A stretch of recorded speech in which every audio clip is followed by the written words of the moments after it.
जय हिंद प्यारे साथियों, नमस्कार। कैसे हैं आप सब लोग? उम्मीद है एकदम शानदार, लाजवाब, जबरदस्त, बेहतरीन, जिंदाबाद। और आप सभी की तैयारी बहुत अच्छी, बहुत शानदार चल रही होगी। आशा करता हूं कि जो प्रैक्टिस सेट आप सभी के चले हुए हैं, आप उनसे जुड़कर प्रैक्टिस के साथ अपनी तैयारी को और मजबूत बनाते हुए चल रहे होंगे। देखिए, मैं हमेशा हर एक विषय के लिए कहता हूं कि जब आप कॉन्सेप्ट अच्छे से पढ़ चुके हों, जब सारे के सारे कॉन्सेप्ट आपने बढ़िया से कवर कर लिए हों, तो फिर आपको हमेशा ही आवश्यकता होती है ये जानने की कि इस कॉन्सेप्ट से घुमाकर कैसे क्वेश्चन पूछे जाएंगे। उस कॉन्सेप्ट से बनने वाले सीधे प्रश्न सभी कर लेंगे जिन्होंने कॉन्सेप्ट पढ़े हैं, लेकिन घुमाकर बनने वाले प्रश्नों में खुद सब घूम जाते हैं। इसलिए हम लोग आपको प्रैक्टिस करवाते हैं। तो कोई भी अपने मन में ये अवधारणा ना बनाए कि यार जब मैंने क्लास में कर ही लिया तो फिर मैं वहां क्वेश्चनों को क्यों करूं। बिल्कुल ऐसा मत सोचना। देखिए, मैंने आपको सफलता के कुछ अंग बताए हुए हैं जिनमें मैंने सबसे पहले शुरू किया था कि सारी क्लासेस को बहुत अच्छे से लीजिएगा। उसके बाद मैंने कहा था रात को सोने से पहले रिवीजन करिए और अपना साप्ताहिक रिवीजन करिए। संडे को आप पूरे 6 दिनों का रिवीजन करिए। तो मैं आपको 2 से 3 चीज ये पहले ही बता चुका हूं। अगर रिवीजन को आप एक ही चीज माने तो 2 चीज हो गई। अब तीसरी चीज और मैंने इसमें ऐड की है और ये है आपका प्रैक्टिस। प्रैक्टिस मस्ट है। आपको उसे 100% करना है, बिल्कुल एट एनी कॉस्ट नहीं छोड़ना है। बाद में जाकर जब समय सही आएगा मैं इसमें कुछ और चीजें भी ऐड कराऊंगा। अभी फिलहाल आप यहीं तक फोकस करते रहिए, ठीक है। चलिए, तो शुरू करते हैं साथी आज का सेशन। और कैसे हैं आप सब? सभी को गुड मॉर्निंग, नमस्कार नमस्कार नमस्कार। तो आज तो खैर क्या ही क्वेश्चन पूछे, हमारा बिल्कुल एक नया चैप्टर चलेगा। चलो क्वेश्चन में पूछे ही लेता हूं। मुझे बताइए कि Fleming's left hand rule, Fleming साहब का लेफ्ट हैंड रूल जो है, फ्लेमिंग साहब के उल्टे हाथ का जो नियम है, जो बाएं हाथ का नियम है, ये किसके लिए लगता है? बताओ, जनरेटर या मोटर? वैसे तो अगर आपने ट्रिक से पढ़ा होगा तो बहुत अच्छे तरीके से आपको ये याद हो जाएगा।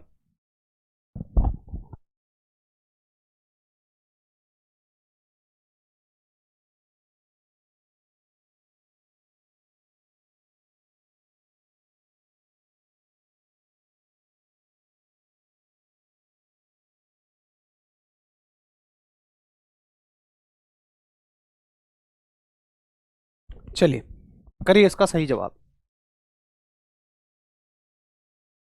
बहुत बढ़िया, एकदम शानदार उत्तर आप सभी का आता हुआ, वेरी गुड। और आप कह रहे हैं कि देखो सीधी सी बात है भाई, एल एम दोनों एक साथ आते हैं। एल के साथ क्या आ जाता है? एम। तो फ्लेमिंग्स लेफ्ट हैंड रूल जो है ये किसके लिए काम करेगा? ये मोटर के लिए काम करता है, ठीक है। बहुत बढ़िया। अब देखो, यहां तक हमने दो बड़ी बड़ी यूनिट्स, इलेक्ट्रिसिटी और मैग्नेटिज्म यानी विद्युत और चुंबकत्व को बहुत अच्छे से पढ़ लिया है। अब बारी है इसी अंदाज में हम प्रकाशिकी यूनिट को पढ़ें, ऑप्टिक्स यूनिट को पढ़ें। और ऑप्टिक्स भी अपने आप में बहुत बड़ी है।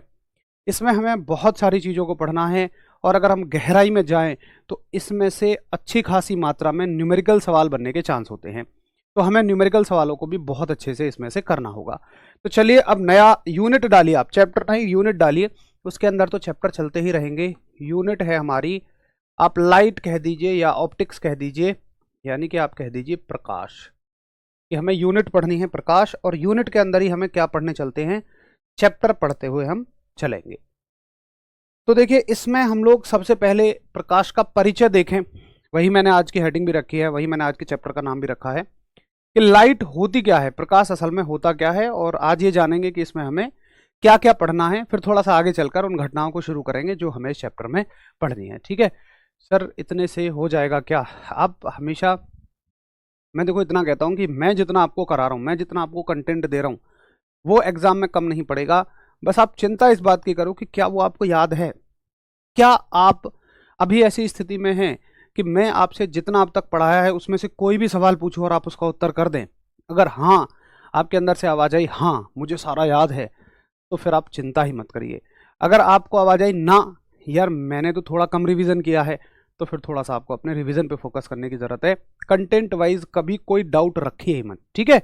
चलिए, तो लाइट के बारे में समझिए, प्रकाश क्या है। तो लाइट आप सभी ने देखा होगा, आपके आसपास भी प्रकाश जल रहा है, सूर्य से भी प्रकाश आ रहा है। तो प्रकाश क्या है? एक तरह की एनर्जी है, एक तरह की ऊर्जा है। या आप इसको, अच्छा ऊर्जा है भाई, ऊर्जा चलती किसके रूप में है? तो तरंगों के रूप में चलती है। तो इसको हम तरंग भी कह देते हैं। तो पहले लिखिए कि प्रकाश एक ऊर्जा है, light is a energy. Light is a energy, यानी कि प्रकाश एक तरंग है। लाइट इज अ एनर्जी, प्रकाश एक तरंग है। ठीक है, अच्छा अब देखो एक बहुत मजे की बात बताऊं, चलो पहले प्रकाश के बारे में और चीजें जान लो कि प्रकाश की चाल कितनी होती है। तो प्रकाश की चाल आप सभी जानते हैं कि प्रकाश की चाल, speed of light, speed of light in vacuum. अब ये वैक्यूम क्या बवाल है बताऊंगा। Speed of light in vacuum is 3 into 10⁸ metre per second. Vacuum का मतलब क्या होता है भैया? वैक्यूम को हिंदी में निर्वात कहते हैं। निर्वात का मतलब है, बहुत सारे लोग सोचते हैं कि निर्वात कुछ है, अरे नहीं, किसी चीज का ना होना निर्वात कहलाता है। और चीज को स्पेसिफिकली हम सही से बोलें तो माध्यम कहिए कि भाई ऐसी जगह जहां पर कोई माध्यम नहीं है। देखो अभी आप जहां पर हैं, मैं जहां पर हूं, हमारे आसपास हर तरह के माध्यम हैं। अगर आप देखें मेरी बात हरीश भैया तक सीधी पहुंच रही है, किस माध्यम से जा रही है? हवा के माध्यम से। मेरी ध्वनि, मेरे मुंह से जो साउंड निकला है, हवा पे बैठा है और हरीश भैया के कानों तक पहुंचा है। तो हवा क्या है? एक गैस है। तो हमारे आसपास एक गैसियस माध्यम है, एक गैस माध्यम है। उसके बाद अगर हम और चीज़ों को देखें तो जैसे चेयर है, ये कंप्यूटर है, ये सॉलिड है, और पानी भरा हुआ है बॉटल में, ये लिक्विड है। तो हमारे आसपास माध्यम है, ठोस है, द्रव है, गैस है, सॉलिड है, लिक्विड है, गैस है। लेकिन कहां तक? देखो अगर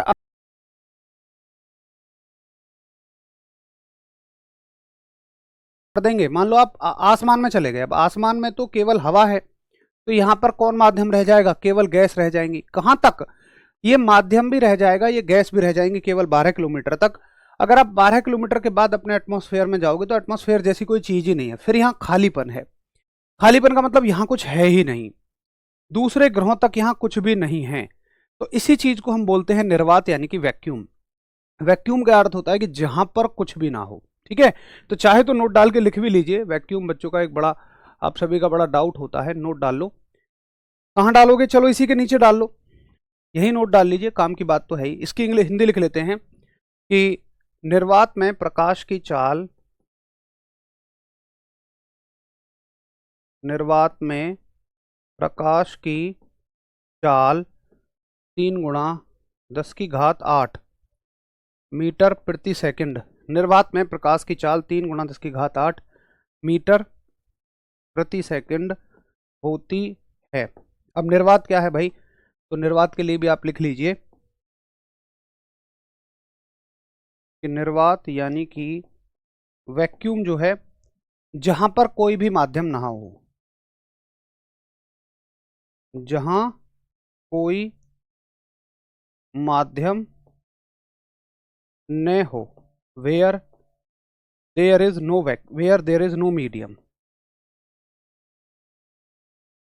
ठीक है, अच्छा अब देखो एक बात मुझे आप बताइए, जैसे मान लो आप एक सड़क पर दौड़ रहे हैं और वो सड़क किसी नहर के किनारे किनारे है। अब आप बढ़िया अपनी चाल से दौड़ते चले जा रहे हैं, मैंने आपको पकड़ा और पानी में डाल दिया, नहर के पानी में। आप मान लो पानी में भी दौड़ रहे हो, लेकिन आपकी चाल घट जाएगी कि बढ़ जाएगी? आप कहोगे भैया मेरी चाल तो घट जाएगी। तो असल में माध्यम में, जितना माध्यम भारी होता जाएगा, किसी भी वस्तु की चाल उतनी ही घटती चली जाएगी। तो सबसे कम चाल किस में हो सकती है? सबसे कम चाल ऐसी जगह पर हो सकती है किसी भी वस्तु की जहां पर कोई माध्यम ही ना हो। समझ गए? अगर वस्तु चल सकती है ऐसी जगह पर, जैसे निर्वात है, असल में माध्यम क्या है ना, माध्यम एक रुकावट है, लेकिन निर्वात क्या है? निर्वात में कोई रुकावट ही नहीं है। तो निर्वात में किसी भी वस्तु की चाल सबसे ज्यादा होगी, बशर्ते वो माध्यम में चल सके। अगर आप ध्वनि को चला दोगे तो भैया ध्वनि तो बेचारी हवा के बगैर चलेगी नहीं, ध्वनि के साथ अलग कॉन्सेप्ट है। ध्वनि निर्वात में चलेगी ही नहीं, तो फिर उसकी चाल तो वहां 0 हो जाएगी। लेकिन प्रकाश, उसको पसंद है प्रकाश दूसरे तरह का। जैसे ध्वनि क्या है? ध्वनि को तो भाई चाहिए कि हाँ लोग बाग आसपास ज्यादा हों, बढ़िया, मेरा मन तब लगता है जब मैं थोड़ी सी भीड़ भाड़ हो। लेकिन प्रकाश शांत आदमी है, वो कहता है नहीं, मैं वहां सबसे ज्यादा कंफर्टेबल फील करूंगा कि जहां कुछ भी ना हो। तो वैक्यूम में प्रकाश की चाल सबसे ज्यादा होगी। इसके बाद अगर आप किसी भी माध्यम में प्रकाश को चलाते हैं तो उसकी चाल घट जाएगी। तो आप कहेंगे कि माध्यम में प्रकाश की चाल घट जाती है। कई बार सवाल आता है कि क्या प्रकाश की चाल घट सकती है? तो बिल्कुल घट सकती है। अगर आप किसी माध्यम में प्रकाश को दौड़ाएंगे तो उसकी चाल घट जाएगी। इससे संबंधित भी हम फैक्ट पढ़ेंगे, तो लिख लो सारी बातों को।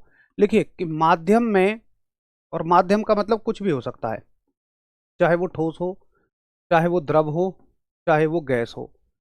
माध्यम में प्रकाश की चाल घट जाती है। माध्यम में प्रकाश की चाल घट जाती है, यानी कि इन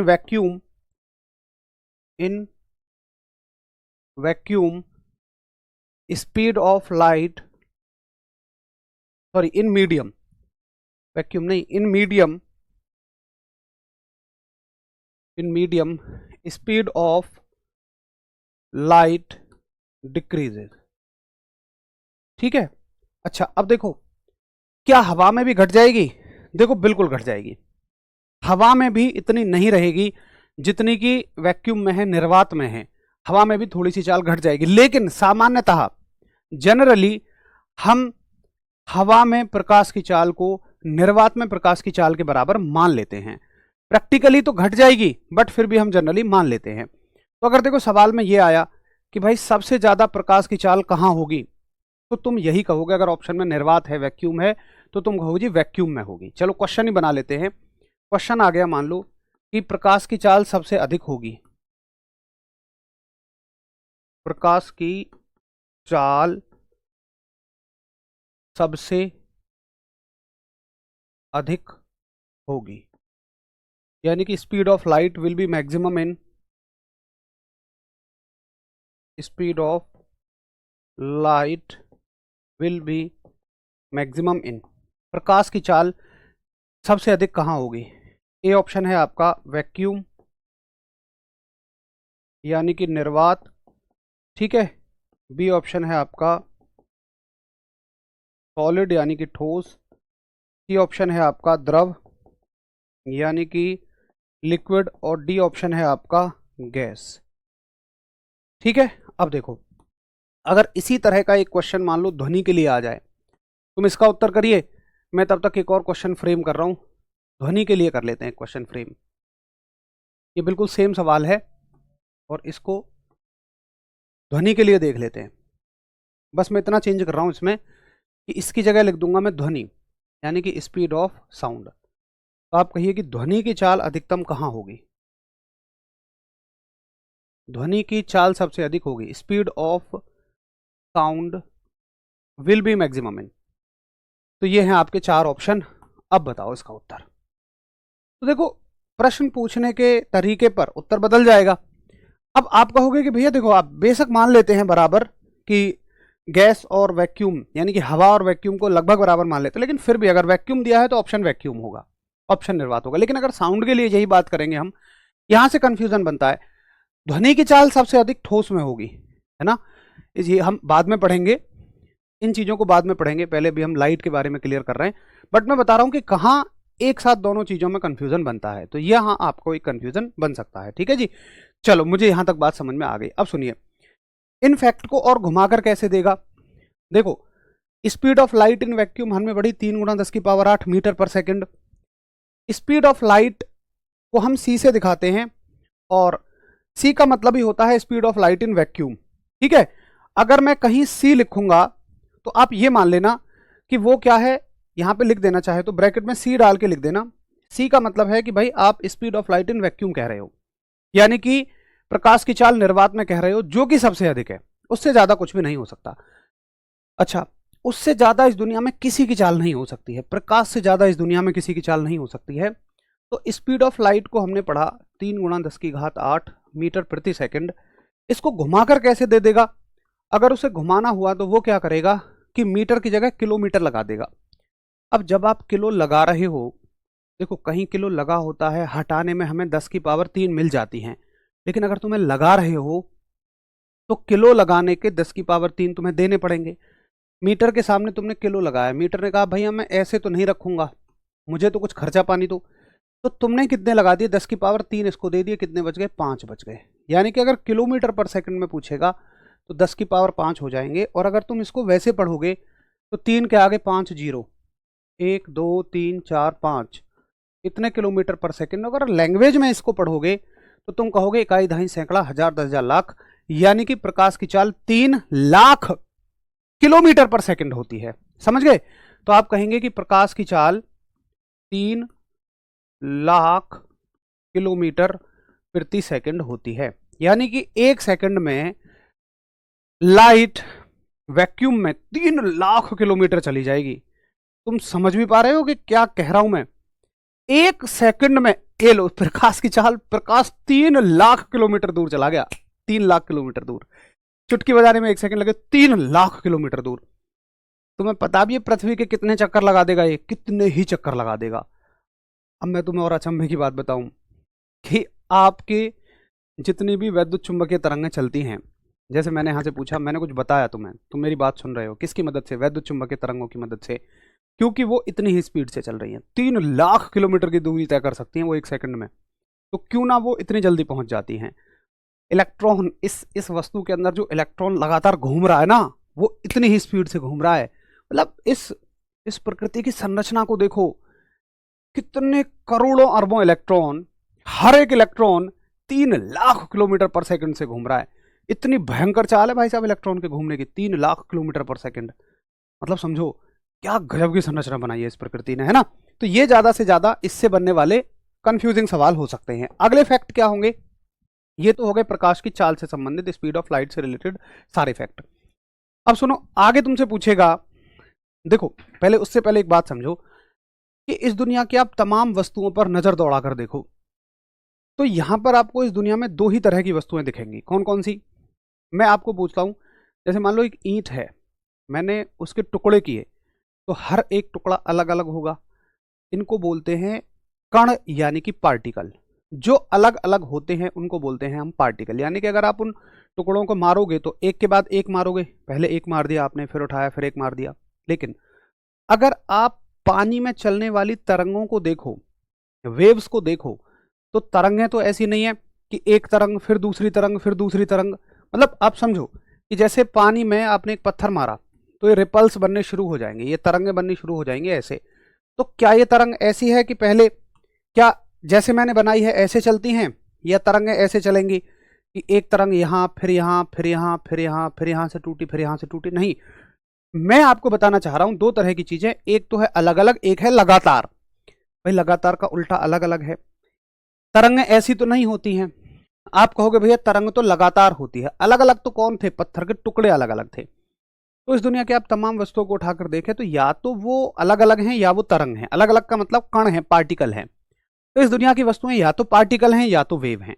पार्टिकल कौन है? भाई मेरे सामने एलईडी लगी है, कैमरा लगा है, मॉनिटर लगा है, सीपीयू लगा है, मेरा चश्मा है, सब अलग अलग हैं, पार्टिकल हैं। लेकिन अगर आप पानी में उठने वाली तरंगों को देखोगे, ये तरंग है। अगर आप ऊष्मा के प्रवाह को देखोगे, वो तरंगे हैं। मैं बोल रहा हूं, ध्वनि लगातार जा रही है, ये तरंगे हैं। आपके पास तक वैद्युत चुंबकीय तरंगें जा रही हैं, इलेक्ट्रोमैग्नेटिक वेव्स जा रही हैं। आपने एक्सरे, गामा रे, दुनिया तमाम तरह की तरंगें सुनी होंगी। अब इस दुनिया में हर चीज एक तरह की प्रकृति दिखाती है। ऐसा नहीं है कि मेरा चश्मा अगर मैंने लगाया तो कण है और तुमने लगाया तो तरंग है, मैंने लगाया तो पार्टिकल है, तुमने लगाया तो वेव है। नहीं, ऐसा नहीं है। इस दुनिया में हर चीज एक तरह का व्यवहार प्रदर्शित करती है, बिहेवियर शो करती है, लेकिन प्रकाश यानी लाइट दोनों तरह का व्यवहार प्रदर्शित करता है। इसलिए लाइट इतनी ज्यादा इंपॉर्टेंट है। सुनो, ये बात किसने बताई थी? सर आइंस्टाइन साहब ने बताई थी। सर आइंस्टाइन साहब ने बताया था कि किसी भी वस्तु पर जो प्रकाश पड़ता है ना, वो दोनों तरह से पड़ता है। आप उसको कुछ भी समझ लीजिए, कण भी समझ लीजिए, तरंग भी समझ लीजिए। तो यहां पर यह बात इसलिए पढ़नी जरूरी हो जाती है क्योंकि प्रकाश इस ब्रह्मांड की एकमात्र ऐसी चीज है कि जो दोनों तरह के गुण प्रदर्शित करती है। तो इसको लिख लो। इससे सवाल पूछा जाता है। अब देखो सवाल कैसे पूछा जाएगा। सवाल पूछा जाएगा कि प्रकाश द्वैती प्रकृति प्रदर्शित करता है। प्रकाश द्वैती प्रकृति, द्वैती का मतलब डुअल नेचर, और द्वैती का मतलब किस किस की प्रकृति? तरंग व कण। प्रकाश द्वैती प्रकृति प्रदर्शित करता है, यानी कि light possess dual nature. Dual का मतलब 2 तरह का nature. Light possess dual nature, that is wave and particle. ये वेव की प्रकृति भी प्रदर्शित करता है और ये पार्टिकल की प्रकृति भी प्रदर्शित करता है। ठीक है, ये दोनों बात हमें बढ़िया तरह से समझ में आ गई कि भैया तरंग प्रकाश जो है वो डुअल नेचर शो करता है, ये वेव के नेचर को भी शो करता है और ये पार्टिकल नेचर को भी शो करता है। ठीक है, कोई समस्या नहीं है। अच्छा, आगे पूछा गया कि मान लो अगर प्रकाश तरंग है, अब तो हम दोनों मान सकते हैं, तो फिर ये किस प्रकार की तरंग है? अगर ये वेव है तो फिर ये किस प्रकार की वेव है, किस प्रकार की ये तरंग है? अब देखो, तरंगों वाले चैप्टर में वैसे हम इस चीज को डिटेल में पढ़ेंगे, बट अभी के लिए फिलहाल इतना मान लो कि प्रकाश जो है ना ऐसे चलता है, जुंग जुंग जुंग जुंग जुंग जुंग। प्रकाश के चलने का जो तरीका है वो इस तरीके से होता है, प्रकाश ऐसे चलता है, ऐसे ऐसे ऐसे करके चलेगा, ऐसे। तो इस तरह से चलने के कारण जो भी तरंगें इस तरह से चलती हैं, यानी ऊपर नीचे ऐसे जुंग जुंग जुंग जुंग जुंग जुंग जुंग जुंग जुंग जुंग जुंग जुंग इस तरह से, हर उस तरंग को हम कहते हैं अनुप्रस्थ तरंग। तो ऐसी तरंगों को हम ट्रांसवर्स वेव कहते हैं। आप कहेंगे कि प्रकाश एक अनुप्रस्थ तरंग है, प्रकाश एक अनुप्रस्थ तरंग है, यानी कि light is a transverse wave. Transverse wave, ये सीधे सीधे पेपर में छपने वाले सवाल हैं। वो अलग की बात है कि अनुदैर्ध्य क्या होती है, वो हम तरंग चैप्टर में अच्छे से समझेंगे, बट फिलहाल के लिए हम ये मानेंगे कि भाई समझेंगे कि प्रकाश जो है वो एक अनुप्रस्थ तरंग है। क्यों? क्योंकि प्रकाश के चलने की प्रकृति ऐसे है और जो भी तरंग इस प्रकार से चलेगी उसको हम क्या बोल देते हैं? ट्रांसवर्स वेव बोल देते हैं, उसको हम अनुप्रस्थ तरंग बोलते हैं। अब बताओ भैया जी कि ये मैंने आपको प्रकाश का इंट्रोडक्शन दिया है, किसको किस पॉइंट में दिक्कत है, और फिर हम लोग आगे बढ़ जाएंगे। वाह सर, एकदम गहराई में समझ गए, चलो बहुत बढ़िया, वेरी गुड। और बताइए सर, क्या प्रकाश से ज़्यादा कोई चाल नहीं हो सकती? नहीं भाई, प्रकाश से ज़्यादा किसी की चाल नहीं हो सकती है। देखो, ये ब्रह्मांड ना, मतलब इस ब्रह्मांड ने सुपीरियर बना दिया प्रकाश को। जैसे अर्जुन को सर्वश्रेष्ठ धनुर्धर बनाने के लिए गुरु एकलव्य ने, सॉरी, गुरु द्रोणाचार्य ने एकलव्य का अंगूठा काट दिया था, क्योंकि उन्हें पता था एकलव्य बहुत बड़े धनुर्धर बनेंगे, इसलिए उन्होंने अंगूठा काट दिया, क्योंकि उन्होंने अर्जुन को वचन दिया था कि मैं तुम्हें सर्वश्रेष्ठ धनुर्धर बनाऊंगा। अब यहां पर ब्रह्मांड ने या प्रकृति जो है, नेचर जो है, या ऊपर जो भी बैठा है, उसने प्रकाश से वादा कर रखा है कि तुमसे ज्यादा किसी की चाल नहीं रहेगी।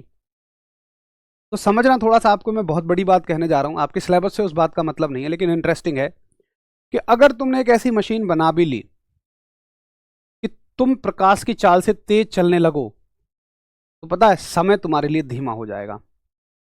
बड़ी बात कह रहा हूं मैं, सर्च कर लेना गूगल पे, ये सर आइंस्टाइन ने बताया था, टाइम डायलेशन बोलते हैं इसको। कि अगर तुमने एक मशीन ऐसी बना भी ली, एक यंत्र, एक यान, एक हवाई जहाज ऐसा बना भी लिया कि जो प्रकाश की चाल से तेज चलेगा, तो मान लेना तुरंत जैसे ही वो तेज चला, समय तुम्हारे लिए धीमा हो जाएगा। जब समय धीमा हो जाएगा तो एक बात बताओ ना, कि जो आपका 1 मिनट 60 सेकंड में होता है ना, अब वो 1 मिनट 70 सेकंड में होगा। तो मतलब आपको लगेगा कि यार मैं तो, मुझे चले हुए 1 मिनट हुए हैं, लेकिन आपको ज्यादा समय चलना पड़ेगा। अब तो बात तो वही पड़ेगी कि कोई चीज प्रकाश की चाल से चल रही है, वो उसको कम दूरी तय करनी है, आपको ज्यादा दूरी तय करनी है, वही बात आ जाएगी। चलो खैर कोई नहीं, इस बात को नहीं भी समझ में आई हो तो कोई बात नहीं है, हमारा फोकस इस पे है कि ऐसे ऐसे घुमा घुमा के प्रश्न बन सकते हैं। अब सुनो, इस पूरे चैप्टर में हमें क्या पढ़ना है। ओके, थम्स अप है आपके सभी का, नोट हो गया, वेरी गुड, आगे चलें, कोई दिक्कत ही नहीं है इसमें, तो किसी को भी सब कुछ ओके है। अब बात है कि इस चैप्टर में पूरे में क्या पढ़ना है। देखो, प्रकाश बहुत सारे तरह की घटनाएं प्रदर्शित करता है, आप सभी ने उनको वन लाइनर फॉर्म में, ऑब्जेक्टिव क्वेश्चंस की फॉर्म में अलग अलग रट्टा मारा होगा, लेकिन हम सबको एक ही प्लेटफॉर्म पे लेकर आएंगे, एक ही जगह पढ़ेंगे, उनको बोलते हैं हम प्रकाशिक घटनाएं। तो आज ये समझ लो कि अगले कम से भी कम 10 से 15 दिन हमें क्या पढ़ना है। तो हमें पढ़नी है, और भी ज्यादा लग सकते हैं, प्रकाशिक घटनाएं, क्योंकि बहुत डिटेल में पढ़ाऊंगा मैं आपको ऑप्टिकल फिनोमिनन, और डिटेल में पढ़े बगैर क्वेश्चन होगा भी नहीं। ऑप्टिकल फेनोमिनन, ऑप्टिकल फेनोमिनन ऐसी घटनाएं हैं कि जो प्रकाश के द्वारा प्रदर्शित की जाती हैं। तो आप कहेंगे कि प्रकाश के द्वारा प्रदर्शित की जाने वाली घटनाएं, ऐसे फिनोमिना जो लाइट शो करती है, उन्हें ऑप्टिकल फिनोमिनन कहते हैं। और कौन कौन सी घटनाएं हैं वो? पहली घटना है आपकी परावर्तन। सबसे पहले हम पढ़ेंगे परावर्तन। यानी कि रिफ्लेक्शन। नंबर 2 पर हम लोग पढ़ेंगे अपवर्तन यानी कि रिफ्रैक्शन। नंबर 3 पर हम जो घटना पढ़ेंगे वो पढ़ेंगे अच्छा, इसी में आपके दर्पण आते हैं, मिरर आते हैं, इसी में आते हैं आपके लेंस, उत्तल अवतल लेंस, जिनके बारे में पढ़ते पढ़ते आप परेशान हो गए, लेकिन कभी याद नहीं हुआ कि वस्तु को कहाँ रखें तो प्रतिबिंब कहाँ बनेगा, इमेज कैसी बनेगी, क्या वर्चुअल रियल होता है। इसमें बहुत सारा रट्टा मार रखा है आपने, सारी चीजों में क्लैरिटी आ जाएगी, मजा आ जाएगा। उसके बाद पढ़ेंगे हम वर्ण विक्षेपण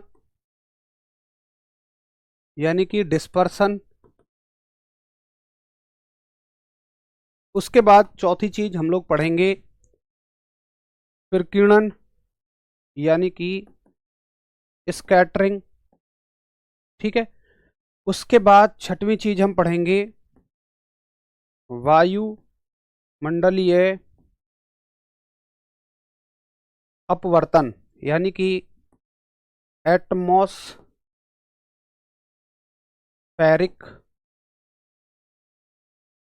रिफ्रैक्शन। 6 घटनाएं हो गई। उसके बाद 7वीं घटना पढ़ेंगे हम पूर्ण आंतरिक परावर्तन यानी कि टोटल इंटरनल रिफ्लेक्शन, जिसमें हम जानेंगे कि सड़कों पर हमें गर्मियों में ऐसा क्यों महसूस होता है जैसे पानी भरा हुआ है, या हीरे की चमक इसी घटना का उदाहरण है। पूर्ण आंतरिक परावर्तन हो गया। देखो मुख्य घटनाएं तो हमारी ये हैं 1 2 3 4, अच्छा 5 6 होंगी, मैं तभी तो कहूं 4, ये 5 होगी और यहां पर छठी घटना आएगी। इसको उठा के यहां रख लेते हैं, 7वीं यहां आ जाएगी और छठी यहां आ जाएगी। ये 6 घटनाएं तो हैं बहुत इंपॉर्टेंट। जितना समय हमें इन दोनों में लगेगा उसका आधा समय बाकी इन 4 घटनाओं को पढ़ने में लगेगा, है ना। ये तो हार्डली 1 डेढ़ दिन में हो जाएंगी, ज्यादा से ज्यादा 2 क्लास में हो जाएंगी। बाकी 4 घटनाएं, इनमें हमें थोड़ा अच्छा समय लगेगा क्योंकि ये डिटेल में है। इसके अलावा भी कुछ घटनाएं हैं, उन पे हम उतना ध्यान नहीं देंगे, केवल उनसे बनने वाले सिंपल क्वेश्चन करेंगे क्योंकि 10th क्लास के सिलेबस में वो है ही नहीं। ये बाकी घटनाएं 12th क्लास के सिलेबस में है। कौन कौन सी हैं? जैसे आपका ध्रुवण है यानी कि पोलराइजेशन,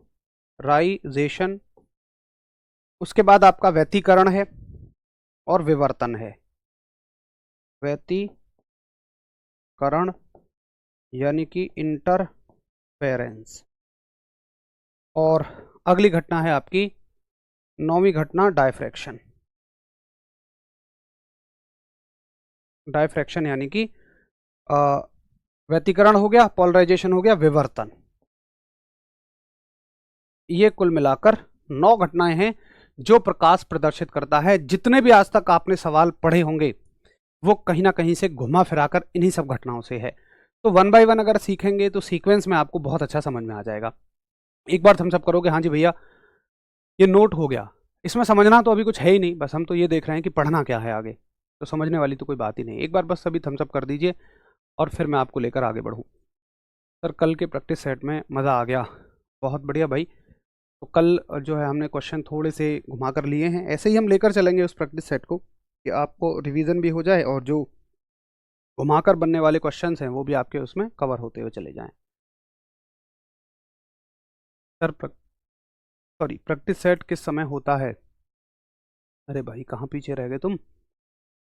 रात को 9:45 पर आपका प्रैक्टिस सेट होता है। 9:45 आपका प्रैक्टिस सेट रखा जाता है।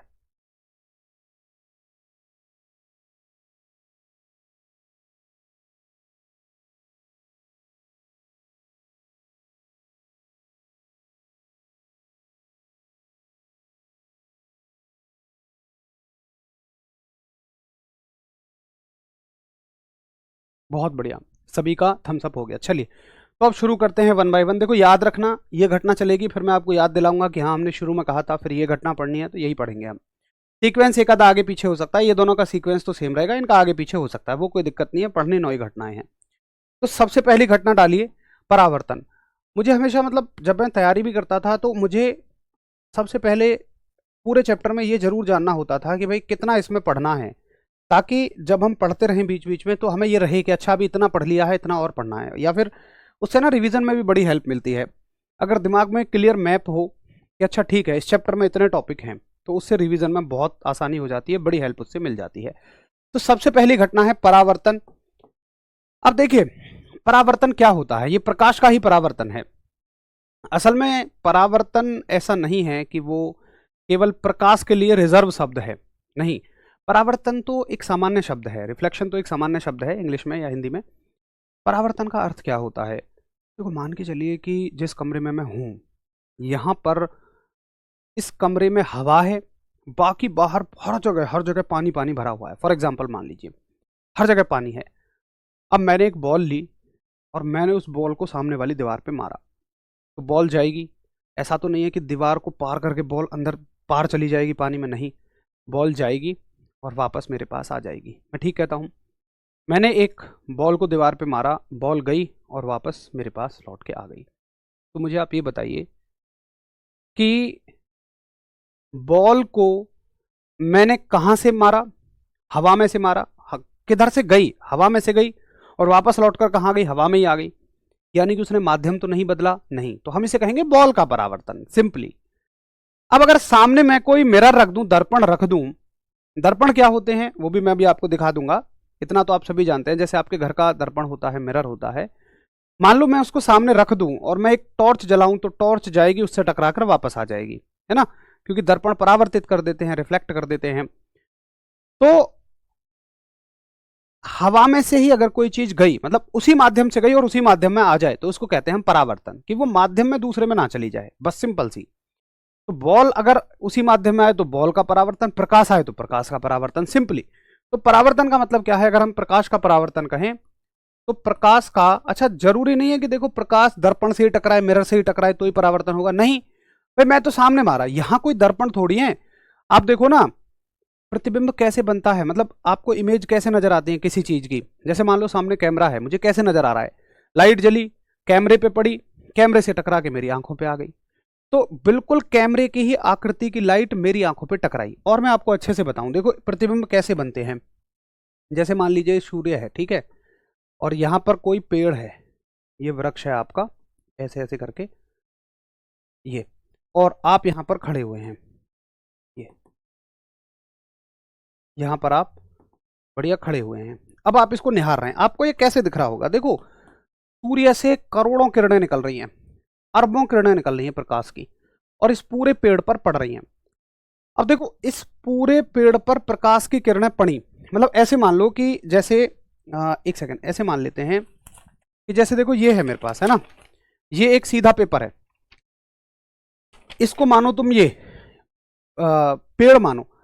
अब जैसे मान लो कोई चीज आए और मान लो वो इसमें से आई और ऐसे करके पार निकल गई और इतने हिस्से को बाहर ले आई, मतलब जितना हिस्सा इसमें से फटा है उस हिस्से को ऐसे करके ये बाहर ले आएगी, ऐसे करके, तो ये हिस्सा तो बाहर निकल आएगा।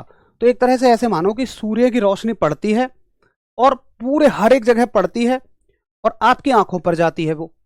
तो वो सूर्य की रोशनी किसके आकार में आ रही है? पेड़ की आकृति में आ रही है, क्योंकि वो पेड़ पर पूरे पर पड़ के आई है और फिर से इससे टकराती है, आपकी आंखों पे आ जाती है। तो यहां पे क्या हुआ है कि प्रकाश इससे परावर्तित होकर आपकी आंखों पे चला गया, इससे रिफ्लेक्ट होकर आपकी आंखों पे चला गया। तो मैं ये कहना चाह रहा हूं कि चीजें आपको दिखती ही जब हैं जब उनसे टकराकर प्रकाश आपकी आंखों पे आता है। अगर किसी कोई भी चीज आपको नजर आ रही है तो वो सिर्फ इसलिए क्योंकि प्रकाश उससे टकरा रहा है, आपकी आंखों तक आ रहा है। अगर आप लाइट बंद कर दें, क्या चीजें दिखती हैं? नहीं। अंधेरे में क्यों नहीं दिखती हैं? क्योंकि प्रकाश है ही नहीं वहां टकराने के लिए। तो मैं ये कहना चाह रहा हूं कि प्रकाश, लाइट केवल दर्पण से नहीं टकराती है, वो तो किसी भी चीज से टकरा सकती है। तो दर्पण की बात तो बाद में ही करेंगे, अभी हम सिर्फ ये लिखेंगे कि भाई प्रकाश का किसी माध्यम से टकराकर वापस उसी माध्यम में लौट आना। प्रकाश का किसी माध्यम से टकराकर, प्रकाश का किसी माध्यम से टकराकर, किसी माध्यम से टकराकर उन्हें उसी माध्यम में, उन्हें उसी माध्यम में लौट आना। प्रकाश का किसी माध्यम से टकराकर पुनः उसी माध्यम में लौट आना प्रकाश का परावर्तन कहलाता है, ठीक है। यानी कि coming back of light, coming back of light in same medium, coming back of light in same medium after striking is called as reflection। बिल्कुल सिंपल सी डेफिनेशन कि भाई अगर प्रकाश जिस माध्यम से जाता है उसी माध्यम में लौट के वापस आ जाए तो इसी चीज को हम प्रकाश का परावर्तन कहते हैं, यानी कि रिफ्लेक्शन कहते हैं। ठीक है, अब सुनो, रिफ्लेक्शन कितने तरह का होता है। अगर हम जनरल तैयारी करें तो इसकी हमें कोई जरूरत ना पड़े, लेकिन अगर हम एक अच्छी तैयारी कर रहे हैं तो हमें फिर इसको समझना पड़ेगा कि परावर्तन कितने तरीके से हो सकता है। तो दर्पण पे परावर्तन पे तो मैं अभी बाद में आऊंगा, पहले मैं परावर्तन से जुड़े हुए सारे क्वेश्चन कवर कर लूं। तो आप लिखिए परावर्तन के प्रकार, परावर्तन के प्रकार यानी कि टाइप्स ऑफ रिफ्लेक्शन। देखो, अगर आप मान लो ये वस्तु है, इसको मैंने लाइट के नीचे रखा तो प्रकाश आया और इससे टकरा के कहीं चला गया, हर दिशा में जा रहा है, मेरी आंखों पे भी आ रहा है, इधर भी जा रहा है, इधर भी जा रहा है, प्रकाश चारों दिशाओं में जाएगा, या 10 दिशाएं आप कहिए, जितनी दिशाएं आप मानते हो, हर दिशा में प्रकाश जाएगा। ठीक है, अब ये सतह किस प्रकार की है। सतह दो ही प्रकार की हो सकती हैं, या तो वो चिकनी हो या तो वो खुरदरी हो। तो देखो, अगर चिकनी सतह से प्रकाश टकराता है तो अलग तरह से परावर्तित होता है, अलग तरह से रिफ्लेक्ट होता है, और अगर खुरदरी सतह से टकराता है यानी रफ सरफेस से टकराता है तो अलग तरह से परावर्तित होता है। वो मैं आपको दिखाऊंगा कैसे। तो परावर्तन के प्रकार हैं, दो तरह का परावर्तन है। एक तो होता है हमारा regular reflection, regular reflection, regular reflection यानी कि नियमित परावर्तन। एक तो है आपका नियमित परावर्तन। देखो, रेगुलर रिफ्लेक्शन क्या होता है, नियमित परावर्तन क्या होता है। नियमित परावर्तन का अर्थ है कि प्रकाश टकराए और किसी चिकनी सतह से टकराकर लौट जाए। जैसे मान लो ये मेरे पास एक चिकनी सतह है, ये मेरे पास एक स्मूथ सरफेस है, और प्रकाश आया और इससे टकराया, ये मान लो लाइट रेज आई और इससे टकराई। तो देखो, अगर किसी चिकनी सतह से प्रकाश टकराएगा, ये चिकनी सतह है यानी कि ये स्मूथ सरफेस है, अगर प्रकाश इससे टकराएगा तो ये वापस एक जिस तरीके से आया है उसी तरीके से जाएगा, यानी कि बिल्कुल उसी तरीके से जाएगा। अब तरीका भी क्या होगा वो भी मैं आपको बताऊंगा, अभी तो आपको मोटा मोटा ऐसे ही समझ लेना है। ये तो होता है आपका चिकनी सतह से परावर्तन, रेगुलर रिफ्लेक्शन। बस इतना ही पूछा जाएगा कि रेगुलर रिफ्लेक्शन क्या होता है, कि प्रकाश का किसी चिकनी सतह से परावर्तित होना नियमित परावर्तन कहलाता है, रेगुलर रिफ्लेक्शन कहलाता है।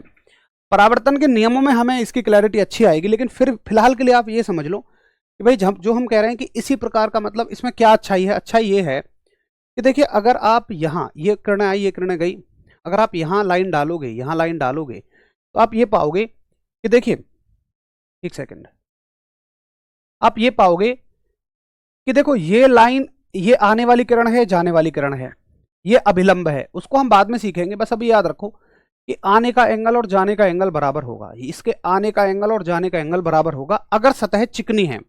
अगर एक सरफेस चिकना है तो आने का एंगल और जाने का एंगल बराबर होगा। हालांकि इसमें एंगल से परिभाषा नहीं पूछेगा, पूछेगा कि बताओ रेगुलर रिफ्लेक्शन किस प्रकार की सतह से होता है, चिकनी सतह या खुरदरी सतह से। तुम कहोगे भैया जी ये चिकनी सतह से होता है, तो आप कहेंगे कि चिकनी सतह से होने वाला परावर्तन, चिकनी सतह से होने वाला परावर्तन यानी कि reflection, reflection from smooth surface, reflection from smooth surface, चिकनी सतह से होने वाला परावर्तन नियमित परावर्तन यानी कि रेगुलर रिफ्लेक्शन कहलाता है। ठीक है, अच्छा, दूसरे प्रकार का परावर्तन क्या होता है, एक बार नोट हो जाए तो फटाफट थम्स अप करना, आपको ये ज्यादा अच्छा समझ में तब आएगा जब अगला रिफ्लेक्शन आप पढ़ लोगे। एक बार फटाफट से थम्स अप और कर दीजिए।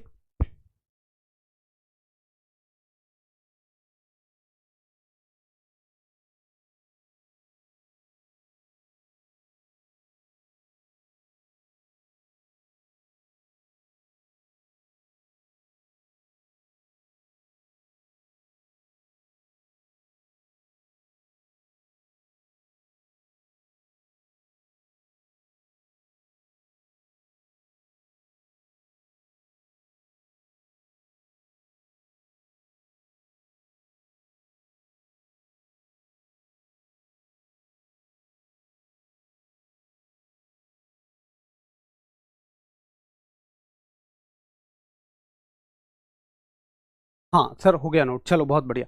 अब देखिए दूसरा, देखिए इरेगुलर रिफ्लेक्शन। दूसरा देखिए आप, इरेगुलर, IRR, इरेगुलर रिफ्लेक्शन, यानी कि अनियमित परावर्तन। अनियमित परावर्तन। तो इरेगुलर रिफ्लेक्शन क्या होता है, अनियमित परावर्तन क्या होता है कि मान लो ये आपकी एक सतह है, ये आपका एक सरफेस है, और ये खुरदरा है, ये चिकना ना होके खुरदरा सरफेस है, इसको लिख लो खुरदरा सतह,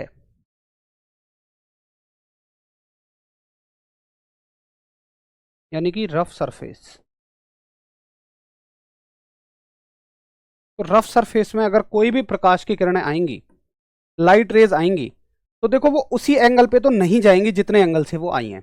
जैसे मान लो अगर ये प्रकाश की किरणें आई किसी एंगल थीटा से ऐसे, तो या तो ये ज्यादा एंगल से चली जाएगी या कम एंगल से चली जाएगी, यानी या तो ऐसे चली जाएगी। अब आप तुलना करो इसकी और इस एंगल की, ये छोटा है, या हो सकता है कि कोई किरण ऐसे आ रही है, मान लो ऐसे आई ऐसे, और वो ज्यादा एंगल से चली गई। तो ये आपका इरेगुलर रिफ्लेक्शन है कि जहां पर आने वाली प्रकाश की किरणें उतने ही कोण से ना जाएं जितने कोण से वो आई हैं, तो इसको बोलते हैं हम इरेगुलर रिफ्लेक्शन। तो आप कहेंगे कि भैया जी इरेगुलर रिफ्लेक्शन का मतलब है खुरदरी सतह से परावर्तन। इसमें यह नहीं पूछेगा कि उतने एंगल इतने एंगल, नहीं, बस सिर्फ इतना पूछेगा इरेगुलर रिफ्लेक्शन कैसी सतह है, खुरदरी या चिकनी। आप कह देना भैया खुरदरी सतह से परावर्तन इरेगुलर रिफ्लेक्शन कहलाता है, अनियमित परावर्तन कहलाता है, यानी कि रिफ्लेक्शन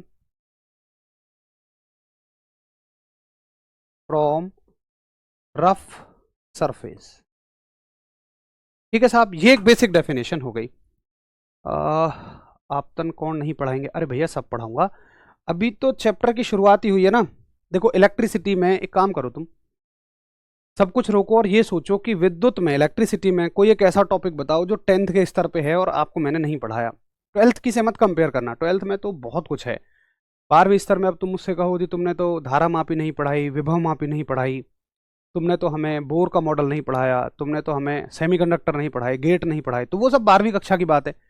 तुम मुझे सिर्फ इतना पूछो कि भैया इलेक्ट्रिसिटी में ये टॉपिक बच गया है या चुंबकत्व में ये टॉपिक बच गया है, तो भैया ये जो साथी बीच बीच में कहते रहते हैं ये नहीं पढ़ाओगे वो नहीं पढ़ाओगे, उनसे मेरी रिक्वेस्ट है कि आप चैप्टर खत्म हो जाने दो, फिर मुझे बता देना कि भैया ये टॉपिक बच गया है। चैप्टर जब तक मैं ये ना बोल दूं कि चैप्टर खत्म नहीं हुआ तब तक कुछ मत बोलना है ना, बस आप पढ़ने पे फोकस करो, याद करने पे फोकस करो। तो ये हो गया भैया जी आपका अनियमित परावर्तन।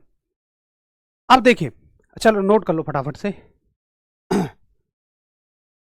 नोट करिए, एक बार थम्स अप कर दीजिए, जैसे ही नोट हो जाए सभी साथी एक बार थम्स अप कर देना।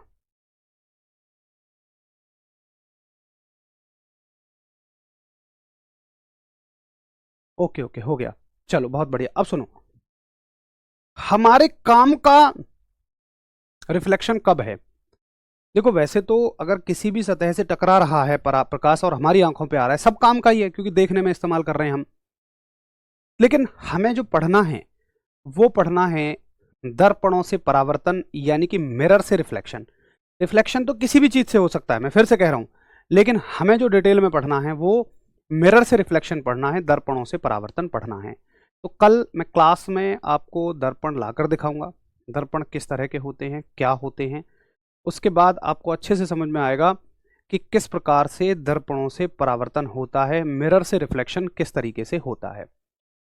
क्योंकि अगर हम बस मैं आपको ऐसे कहता चला जाऊं कि ये दर्पण है, मान लो ऐसा होता है, मान लो ऐसा होता है, उसमें उतना मजा नहीं आएगा आपको। असल में मजा आएगा कि जब हम बहुत अच्छे से दर्पणों को देख रहे होंगे। ठीक है जी, तो हम बढ़िया तरीके से, बेहतर तरीके से कल दर्पणों को पढ़ेंगे और उसी में आपको समझ में आएगा कि किस प्रकार दर्पणों से परावर्तन होता है। हाँ जी, पूछिए अपने डाउट क्या क्या हैं। सर पेपर कब तक होगा? तो पेपर के लिए एक एक्सपेक्टेड डेट आपको दे ही दी गई है, उसी के अकॉर्डिंग आपका पेपर हो जाएगा।